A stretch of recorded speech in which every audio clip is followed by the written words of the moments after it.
I'd like to welcome everyone to the UK Centre of Excellence in In-Silico Regulated Science and Innovation.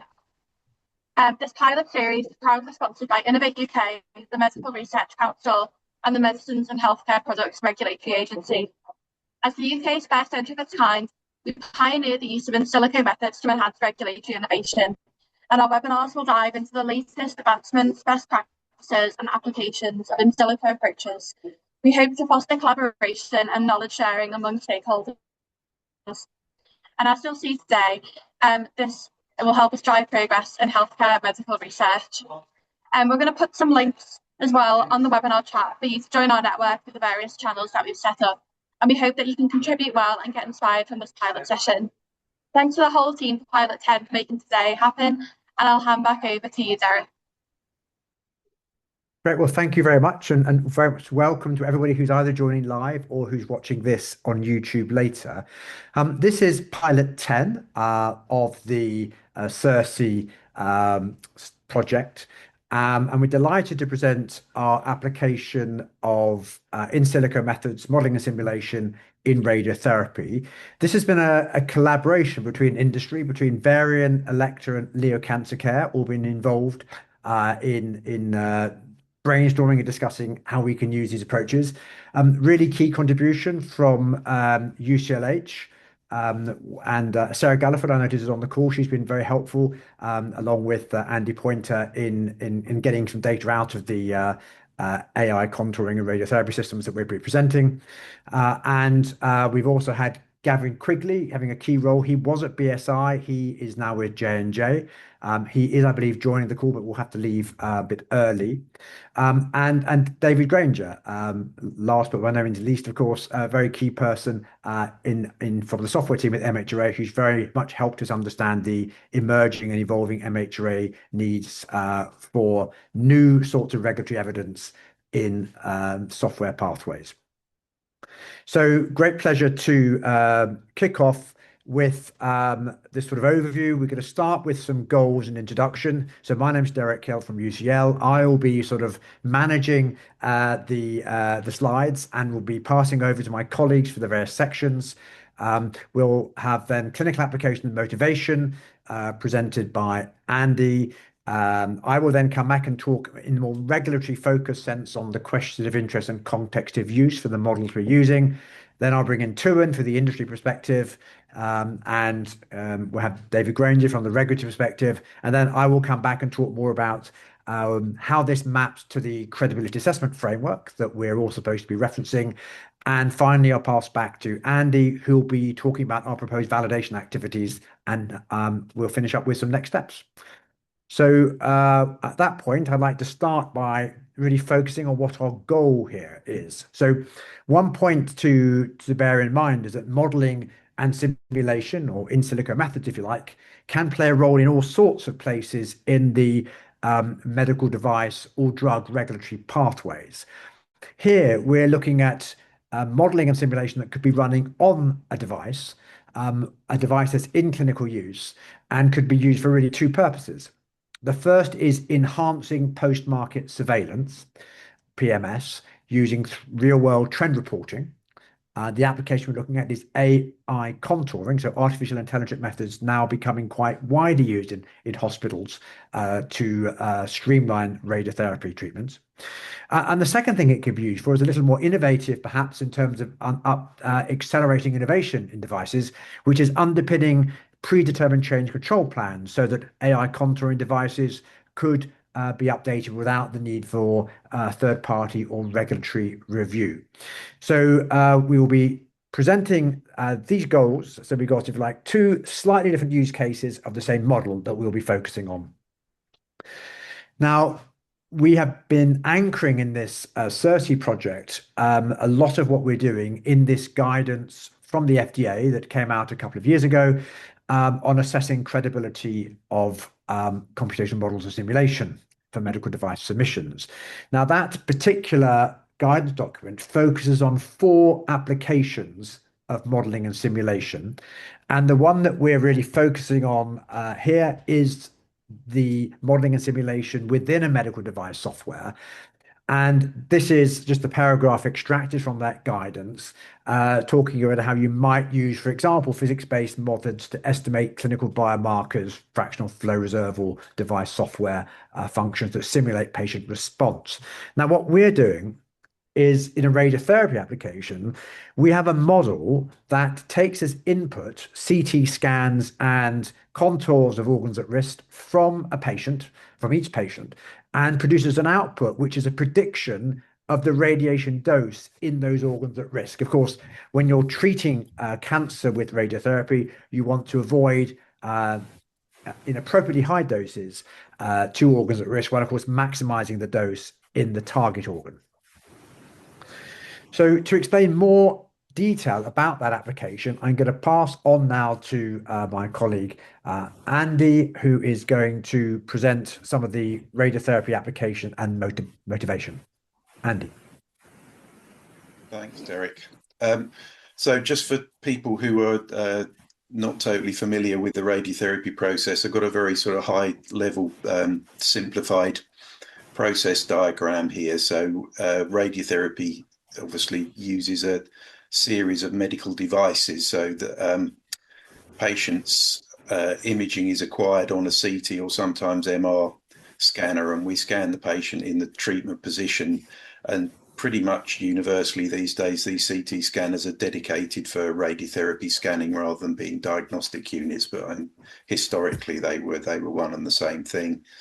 So we get DICOM CT image data of the patient position, which is then transferred over to the radiotherapy treatment planning system, or TPS.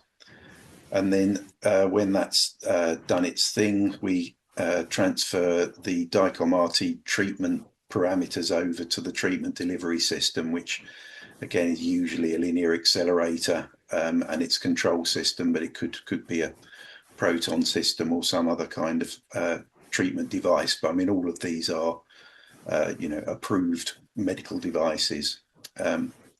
So next slide, thank you. So I'm just zooming in now into the treatment planning system itself. So we've got sort of various modules inside the treatment planning system. So you can see the patient's CT data coming in the left there. That goes into the contouring module. And it's this contouring process which is really the focus of what we're talking about today. But traditionally, the oncologist will use the contouring module inside the treatment planning system to delineate all of the target structures that are going to be prescribed a dose, and normal tissue and organs at risk, or OAR. And they will have defined tolerances and dose limits which shouldn't be exceeded. And they will be defined as part of the prescription there. The output of this is a structure set, so a set of DICOM RT structures, which are all of the individual targets and organs at risk. So that data plus the original CT data goes over into the dose optimization section. So this is the part of the planning system which calculates or predicts the dose to all of these structures and uses the CT data to give it density information. And typically these days that's not done as a single pass. It's iteratively optimized to maximize the dose to the target structures and minimize the dose to the organs at risk. And that's done partly automatically, but it does require some sort of operator intervention as well. So the output of that process is a three-dimensional dose grid overlaying the patient data so that you can see the dose at any 3D point within the patient. That dose grid, it then goes into the dose review section, and the clinician will review the predicted dose to confirm that their objectives and tolerances have been met and what's the plan that's been produced is acceptable. One of the main tools that the clinician will use for doing this is the dose volume histogram. So if you just look in the box down on the bottom left there, so the definition of that, it's a two-dimensional graphical representation that shows the relationship between the radiation dose delivered and the volume of tissue receiving that dose. And we'll have a dose volume histogram for every organ at risk and every target structure. So it gives us a two-dimensional way of visualizing the dose inside that particular structure. This is a tool which has been around for a long time. So there's a review article we've given you a link for there going back into the early 90s. I mean, they've actually been around in the late 80s, but they've been a standard part of treatment planning systems for 20 years at least, I would say now. So their use is fully incorporated into the safe use of radiotherapy treatment planning systems. So the motivation for an AI automatic contouring is that the process of producing these patient contours is extremely labour intensive, and it needs very highly trained staff. So either the clinical oncologists themselves, or it can be delegated to dosimetric staff under protocol to do this, but it still has to go back through the responsible oncologist for approval. So these AI contouring tools have been around for a while now, and they have certainly got a massive potential to reduce the amount of time that's taken to delineate this, which can be for some patients several hours of work by fairly scarce staff groups. But all of the outputs of this process need to be reviewed individually and approved by the responsible oncologist.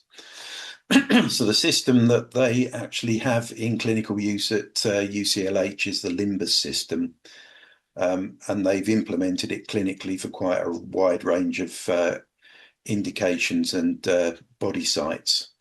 It sits as a standalone device in between the CT scanner and the treatment planning system. So the CT scanner sends its data directly into Limbus, which then will, depending on what we've told it, it's a scan of, which will be in the CT DICOM header. It will then apply a set of clinical templates and then create its own version of these contours. This whole structure set is then imported into the treatment planning system, which is a Varian Eclipse system at UCLH, where it will then be reviewed by the doctor. Each individual organ at risk can be, they can either say, oh, it's fine, we'll accept it without any change. They can edit it, which is the most common scenario, or occasionally, and less commonly now, they can say it's so poor quality, we're just going to chuck it away and draw it ourselves. So you've kind of got three status that can be applied there. The scope of Limbus at UCLH is entirely for organs at risk and not for target structures, although the system has functionality to do that. They've opted at the moment to only use organ at risk. Okay.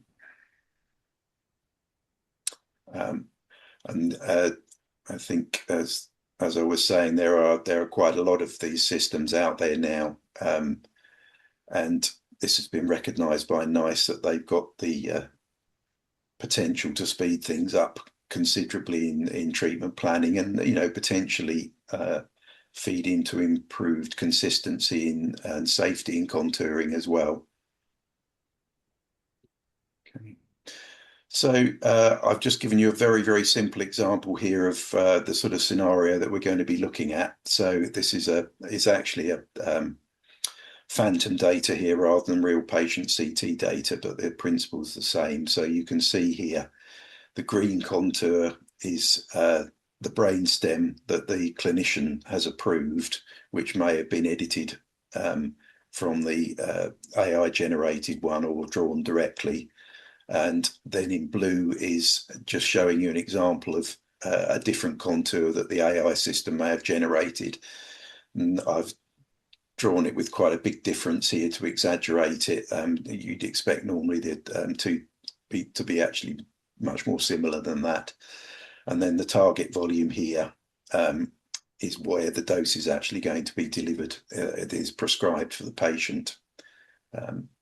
So what we're wanting to know is the difference between the AI contour and the clinician approved contour. Is there a meaningful clinical difference? And this is where just using something like a similarity index is not particularly helpful, because it just tells you that the contours are different. It doesn't tell you whether there's any clinical significance to that or not. So the next slide, please. So I'm just superimposing the predicted dose on top of this here from the treatment planning system, so you can see the red color wash is showing the prescription dose, and then that sort of washes away to green, which is low dose. This is a proton plan here, so actually the dose to the rest of the brain is quite low. Okay. And then finally here, this is showing you the dose volume histograms themselves. The red one to the furthest to the right is the DVH for the clinical target volume. And then the two contours further down, we've got the AI contour in blue and the clinician approved contour. So the DVH of those two different structures there, drawn on the same scale. So you can see in this particular instance, although the difference between those contours was quite large, if we look at the high dose end, which is going towards the right, towards the prescription dose, you can see there's very little difference between the two DVHs. So in this particular example, we might be saying that there's no significant clinical difference between the two, but it does allow us to quantify that directly rather than just producing an abstract measurement of how close they are. Okay. So I wanted now to come back from that introduction to the application and sort of bring us back to the more regulatory language around modeling and simulation. So the two sort of pieces of language we have to use to describe applications of modeling and simulation in regulatory pathways are question of interest to start with and context of use. So the first topic, question of interest, is a general description of what we're trying to use a model for, or the problem we're trying to solve, and then the context of use is how we're using a model to solve that problem. So we've actually got two possible applications that we want to explore of the same model here. And so I've divided the slide into two. And on the left, we've got our sort of first scenario, which is trend monitoring or trend reporting. Can we use clinician edited AI contours compared to the AI contours themselves for trend reporting in post-market surveillance? And the context of use of our model here is that we would apply the organ at risk dose volume histogram as presented by Andy on the previous slides to give us a AI generated contour dose volume histogram and a physician edited and approved dose volume histogram. And we can calculate how many of those dose volume constraints are exceeded by the AI one compared to what we assume to be the correct reference, which is the clinician edited and approved one. Now, this could be done essentially automatically for every single patient that goes to a radiotherapy system because we already have both sets of contours. There is already the clinician editing. What we're proposing here is a context of use for an existing model, the dose volume histogram model, which enables us to see how many of the organs at risk might have a dose outside the consensus safe level. And we can stratify that by things like demographics of the patients, location of the target lesion, or perhaps by different hospital, by different age group of patients, etc.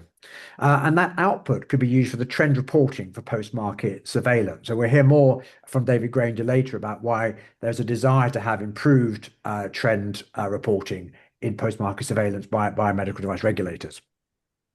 So that's the first context of use. The second one relates to another area of really quite important innovation in medical devices, which is how can AI software in medical devices be updated more rapidly, more in keeping with the way that AI software is normally developed. So updated without every change being re-reviewed by a third party or a regulator. And so here, the question of interest is, can the fact that we've got the clinician edited AI contours along with the original AI ones help us do more rapid innovation by supporting predetermined change control plans, ways that manufacturers can, at the time that they first get their medical device submission reviewed, they can propose the use of modeling and simulation for the device on the market to help them safely upgrade the software while it's on the market without re-review and catch any significant changes in safety performance. So the context of use here is much the same as scenario one, except that the output is measuring not just a trend in normal use, but any change in the performance as a result of any software upgrade. And so that could be used within a change control plan as a means of providing real world evidence to detect any potential issues that have been introduced by the new software. Hopefully you see improved performance, but you would also detect worsening, and you could therefore roll back, for example, the software if that were detected. So I wanted just to give a brief graphic of this, linking back to the workflow in the clinical world that Andy presented earlier. So the data from the CT scan, in our case, goes into an AI contouring algorithm, which is used to automatically delineate organs at risk. That is then refined by a clinical edited, maybe just approved, but maybe refined or maybe redrawn for that matter. And so we now have, if you like, two sets of contours for each patient. And the CT scan and the two sets of contours can be then fed into our computational model, which can calculate a dose volume histogram difference between the AI contour and the clinician edited contour. In both cases, the patient's own CT scan is used to help with that dose calculation. And from that, we can derive a metric of whether, in a sense, there was a clinically meaningful or clinically significant change in the contour that was had to be put in place by the clinician. So we are not just measuring a difference, we're measuring the meaningfulness of that difference using that dose prediction, if you like, algorithm, that model. And what we're saying here is that that same metric could be used for two contexts of use. One is post-market surveillance trend reporting, and the second is predetermined change control plan. So having sort of now summarized where we think there might be a regulatory role here, I wanted to pass over to Tuin from Varian, who is going to say a little bit about the industry perspective and why this is interesting to industry and what their concerns also might be in terms of adopting. Thanks, Derek. Yeah, so I'm just going to give a bit of a high-level industry perspective on the context of use. So specifically thinking about the potential value to industry, but also the barriers to use by industry. So if we first think about the potential value, we can see that if we are able to monitor fully validated and suitably selected metrics, it could help streamline the evidence that we're maintaining safe and effective devices, and also give the opportunity for post-market trending when the devices are in the field.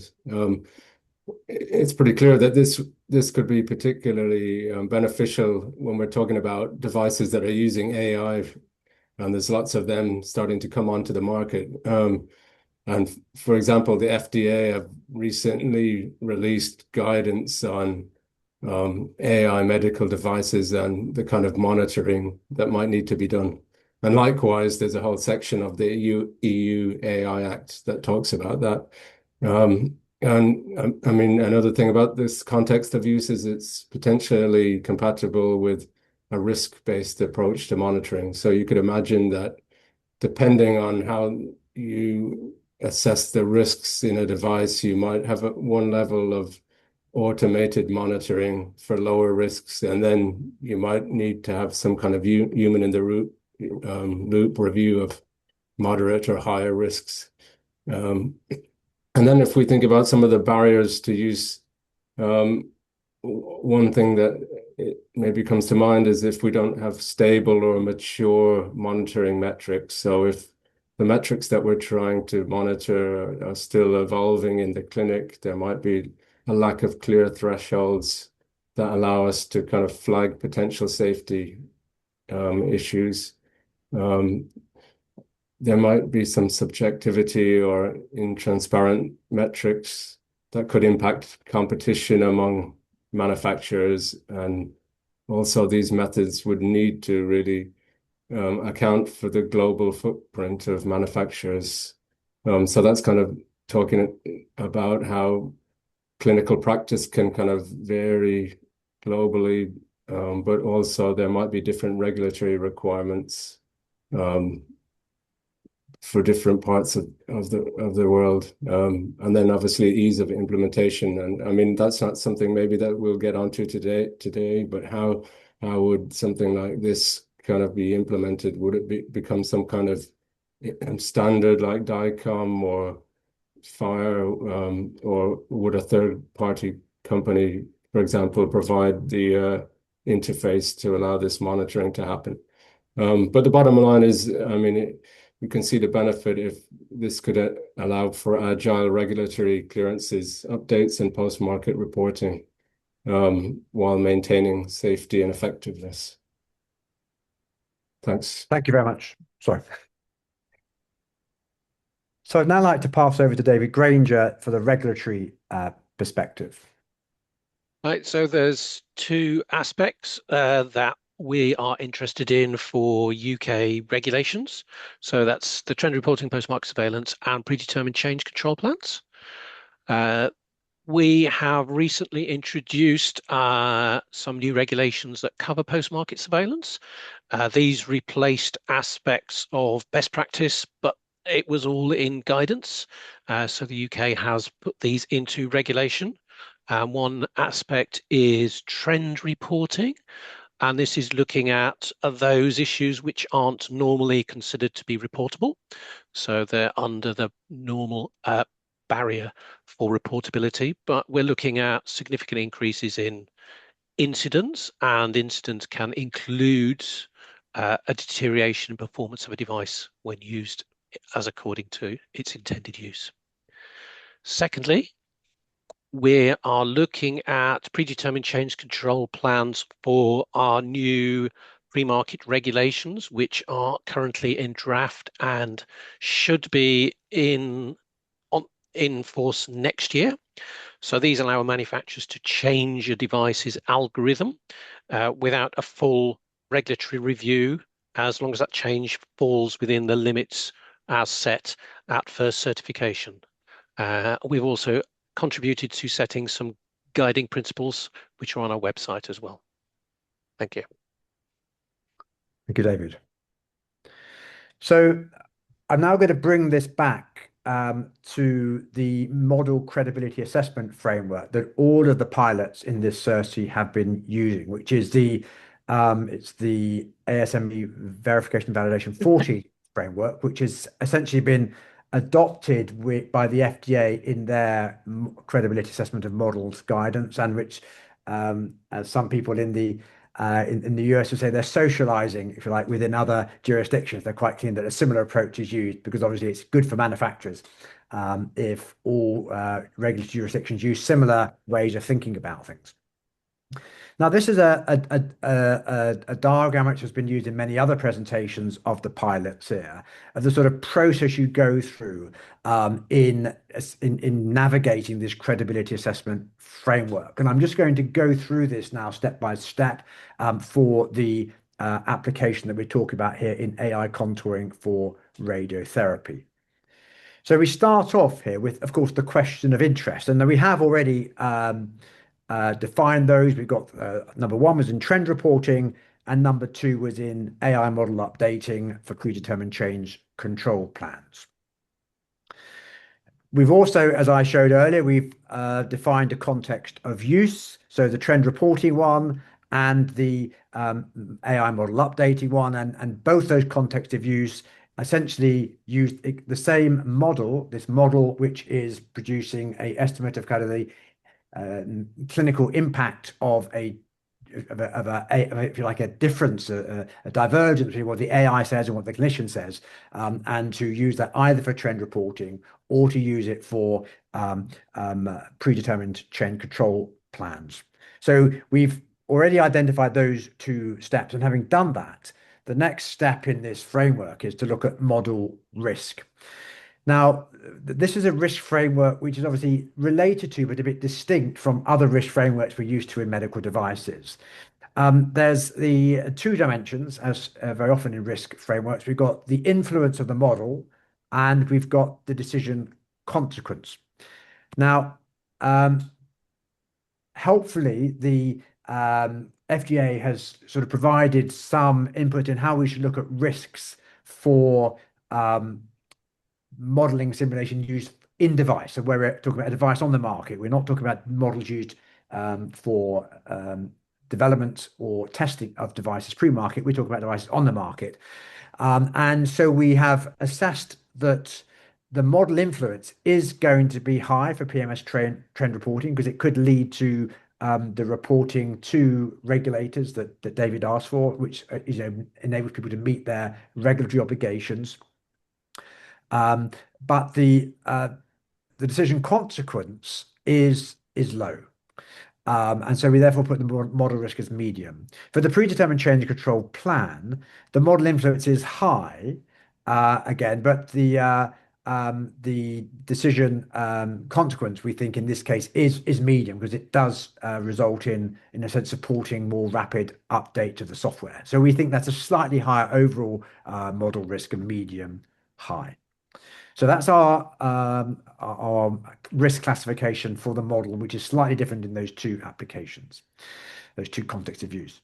Now, the credibility evidence here, we spent quite a long time as a group thinking through this. Our original plan, in fact, was to use a new and more innovative model, a model that uses more sophisticated radiation biology models to predict tumor control probability and normal tissue complication probability. However, those are really quite exploratory models. And we felt that the benefit of those was actually very limited compared to what we could do with a model which is already built into not only the medical devices, but in the IEC 62083 standard for radiotherapy treatment planning systems.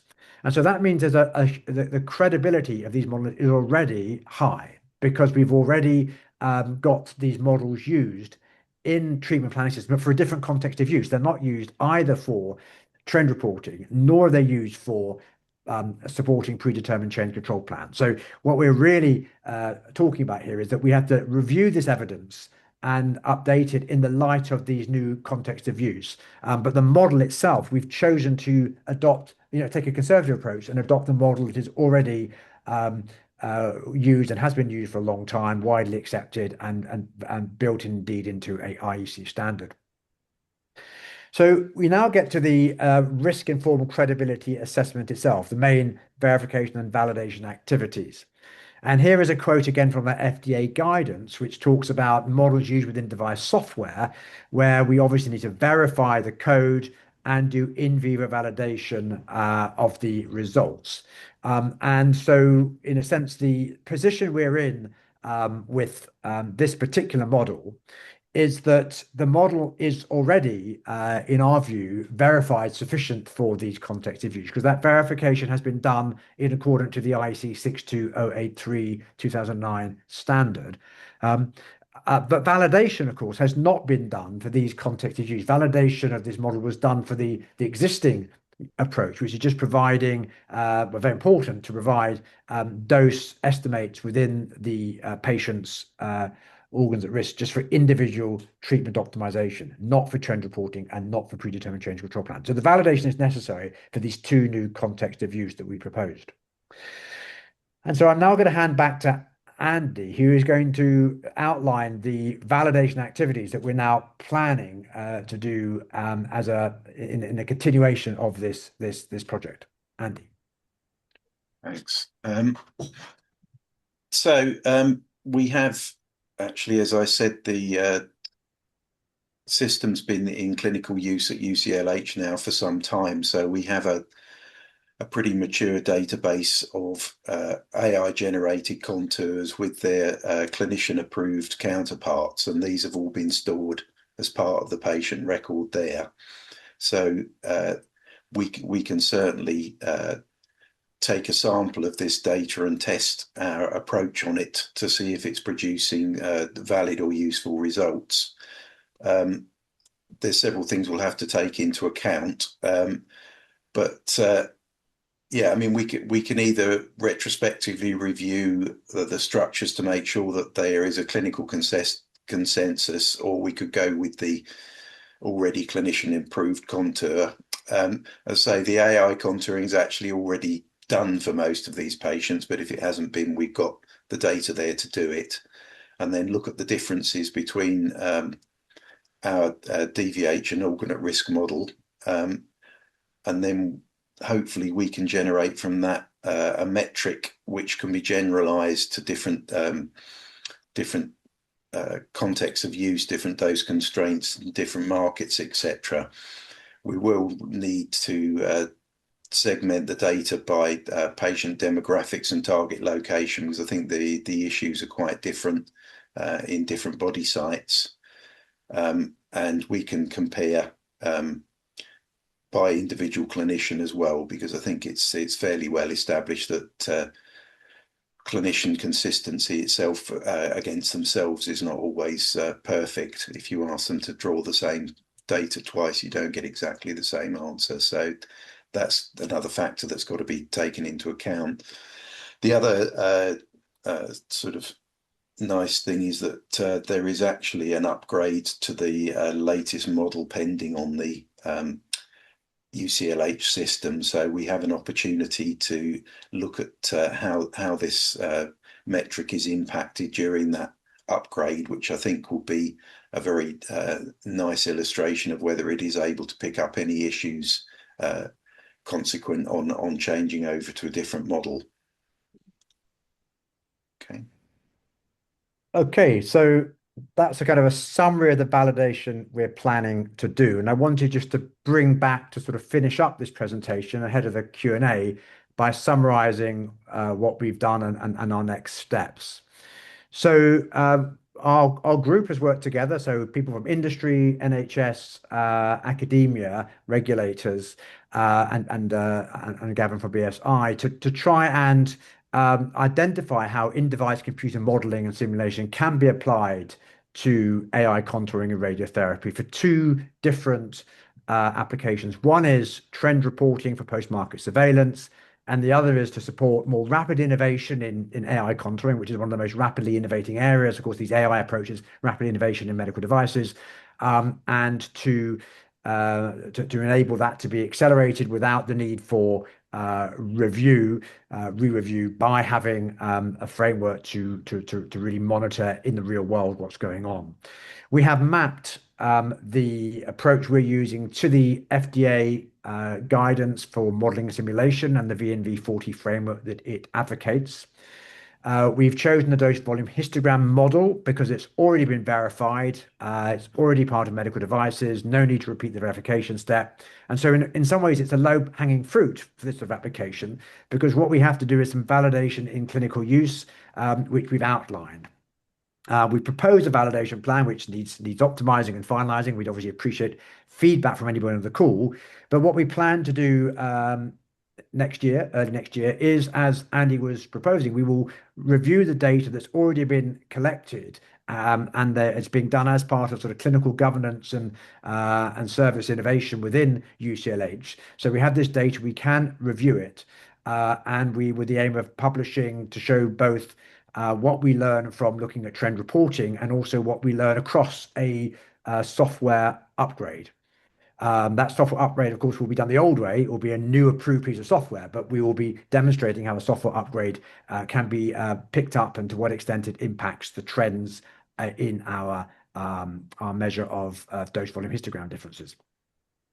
I mean, two further areas we could take this forward in future.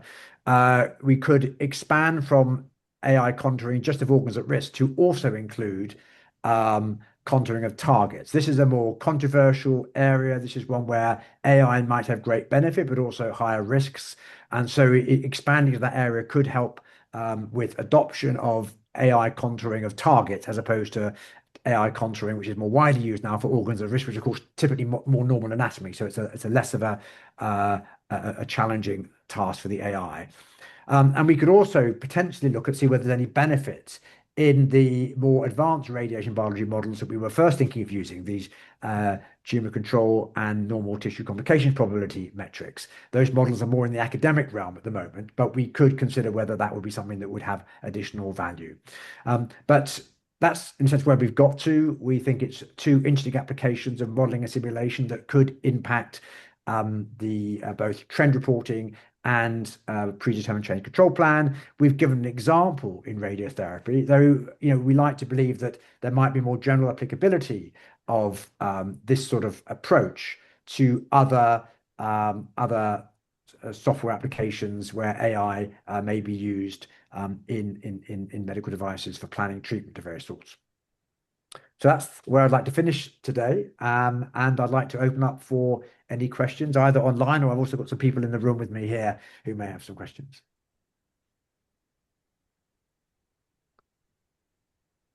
I don't know if anybody wants to put their hand up or if they've got any questions.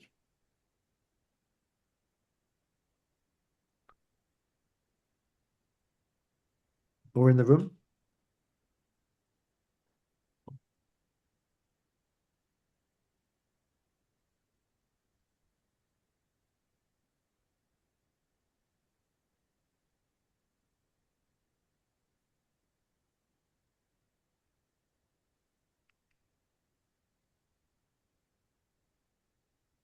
Not a lot of questions yet.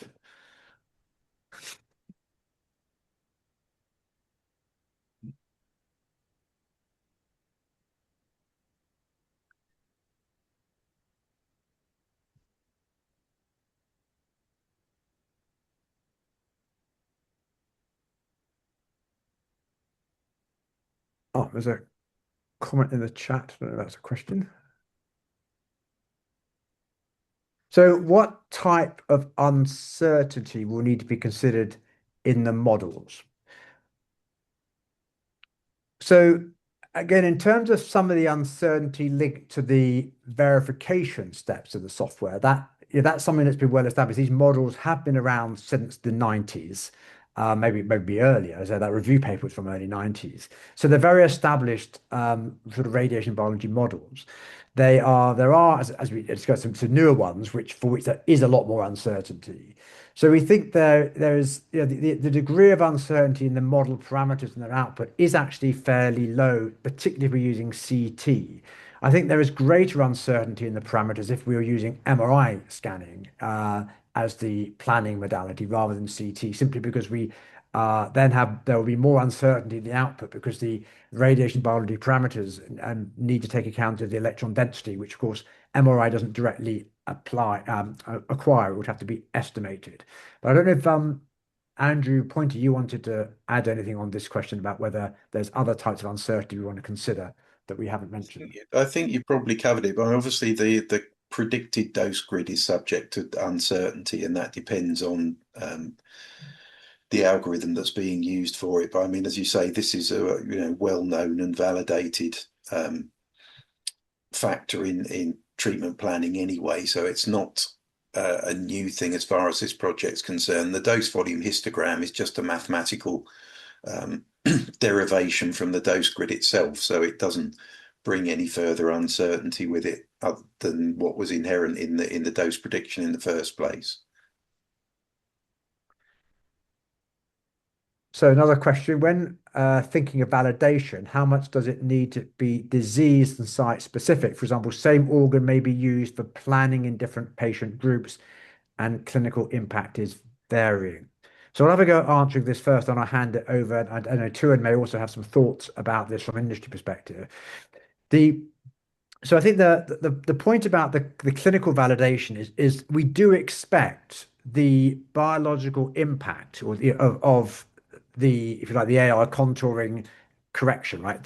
What is the biological impact or the clinical impact of the clinician changing the contour? That is going to be very dependent on the target area, therefore the disease. But this method should pick that up. There are already established thresholds of sort of acceptable dose for organs at risk across all parts of the body. So we already have international standards on these, though that has to be said, there is some variability between countries, as so often in the clinical guidance.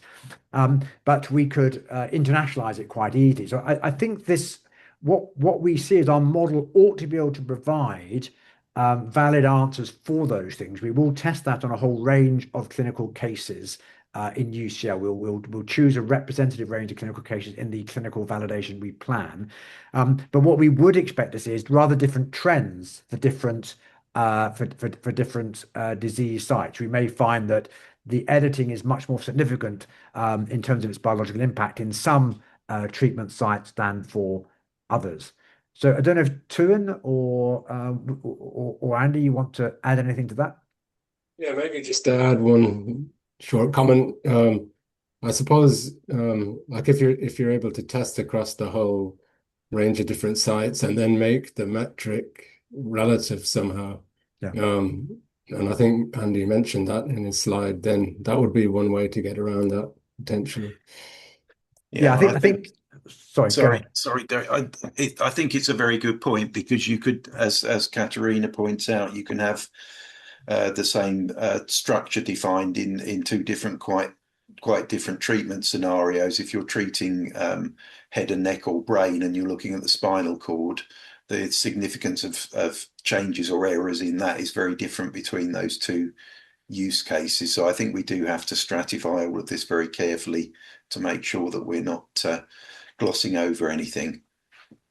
No, very, very good point. So, yeah, Katerina, thanks for that question. I think we are wanting to refine our metrics, right? So we get these, if you like, the difference in the dose volume histogram for every single contour to derive metrics from that are useful and can be useful for trend reporting. Does need more thinking, and then we obviously have to validate those metrics. So we are in that process of thinking how we derive metrics from the DVH output of the model, and then of course we validate those for these context of use. So I think if you wish to provide any more ideas or input on this, that would be much appreciated. Are there any other questions?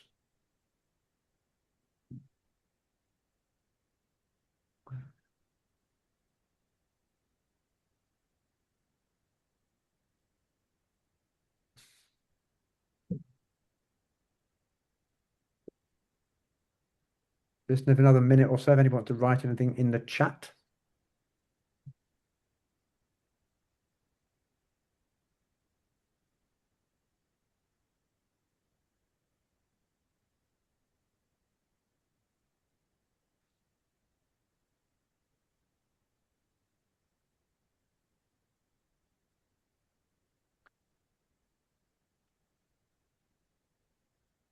So as I was saying earlier, we are planning to take this forward to try and see if we can, if you take our ideas and apply them in existing data we have at UCLH from a real AI contouring system and publish that. So we hope that we will have something in a few months' time to share with the community to give evidence of how this might apply. And obviously, it'll be very interesting as the MHRA brings out its predetermined change control plan regulation and perhaps associated guidance, how real-world monitoring of AI might play into that, and whether this is an exemplar that is interesting or helpful in thinking about that. I don't know if David, do you have anything else you wanted to say from a regulatory perspective to sort of finish us up on if we haven't got any more questions? I don't, beyond the fact that the draft regulations have now gone for right round. So we're on the next stage now. It's down to other departments and ministers as to how long it takes. Okay. Yes, government always works very quickly, so I'm sure it won't be long. Sure, yes.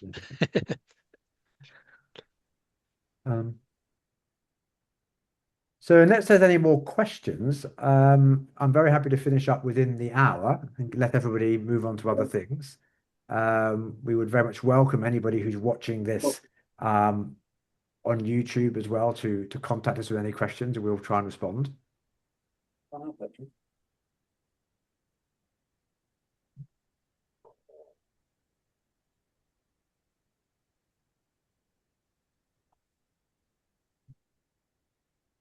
Okay, so I think maybe that's Lara. Is Lara here? Should we aim to finish up at this point, or have we got anything to say about any of the other events at the CEiRSI?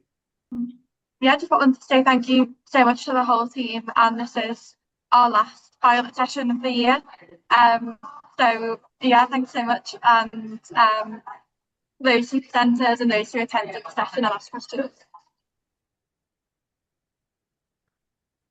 So thank you very much, everybody. Thank you very much to the team in Pilot 10 for all your input and the journey we've been on, which has been a fascinating one over the year, having, in a sense, a couple of times really pivoted a bit in what we thought we try to do. It's a very interesting learning experience for us and finding something that we felt was of relevance to manufacturers and other stakeholders, regulators and hospitals. So thank you very much. And we look forward to producing a publication, of course.